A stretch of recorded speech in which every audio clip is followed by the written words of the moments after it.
ایک 80 साला बूढ़ी माँ जो उम्रा करने जा रही थी, लेकिन जदा एयरपोर्ट पर पुलिस ने उसे गिरफ्तार कर लिया और 25 साल कैद की सजा सुना दी, क्योंकि किसी ने उसके जूतों में 1 किलो से ज्यादा खतरनाक मंशियात छिपा दी थी। ये वाकया एक छोटे से गांव जड़ावाला में, जहां जिंदगी की सख्तियां रोजमर्रा का हिस्सा थीं, 3 बुजुर्ग खवातीन ज़ियारत बीबी, अनवर बीबी और शमीम बीबी रहती थीं। ज़ियारत बीबी की उम्र तकरीबन 80 साल थी, अनवर बीबी भी इसी उम्र की थीं और शमीम बीबी भी बूढ़ी और कमज़ोर। ये खवातीन गरीब घरानों से थीं, उनके बच्चे माजूर थे और वो दिन रात अल्लाह की इबादत में गुजारती थीं। उनका एक ख्वाब था, उम्रा की सादत हासिल करना, वो मुक़द्दस सरज़मीन मक्का और मदीना देखना जहां उनके दिल की आरज़ुएं पूरी हों। एक दिन मकामी मस्जिद के इमाम मोहम्मद रियाज और उनकी बीवी भी इसी ख्वाब में शरीक हुए और उनके साथ नईर अब्बास नामी एक गरीब आदमी जिसके 3 छोटे बच्चे घर में इंतजार कर रहे थे। ये सब लोग गरीब थे, उम्रा का खर्चा उठाना उनके बस की बात नहीं थी। तब एक मकामी जमींदार सदाम हुसैन सामने आया।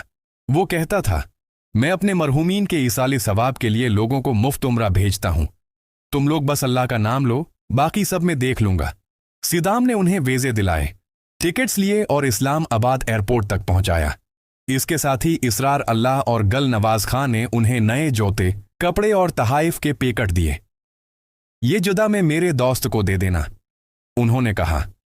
ये बूढ़े लोग खुश थे, उन्हें क्या पता था कि इन जूतों के तलवों और तहाइफ में 5-5 किलो आइस, एक खतरनाक मंशियात छिपाई गई थी। वो तो बस उम्रा की खुशी में थे, अल्लाह का शुक्र अदा कर रहे थे।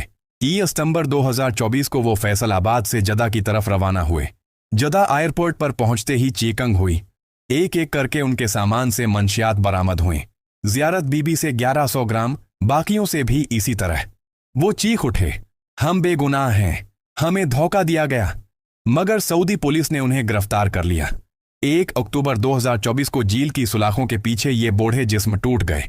महीनों की तफ्तीश के बाद 17 फरवरी 2025 को सऊदी अदालत ने उन्हें 25 साल कैद की सजा सुना दी। 25 साल? ज़ियारत बीबी की तो उम्र ही बाकी नहीं थी। अनवर बीबी की आंखें रो रो कर सूख गई थीं। नईर अब्बास के बच्चे घर में भूखे थे और इमाम रियाज की बीवी की चीखें झील की दीवारों से टकरा रही थीं। घर वालों का दर्द देखने वाला था। ज़ियारत बीबी का बेटा इब्रार हुसैन कहता है, माँ ने फोन पर कहा, बेटा हमें झांसा दिया गया, अब हमारी उम्र झील में खत्म हो जाएगी। नईर अब्बास के बच्चे स्कूल छोड़ चुके थे, उनकी मां रोती रहती थी।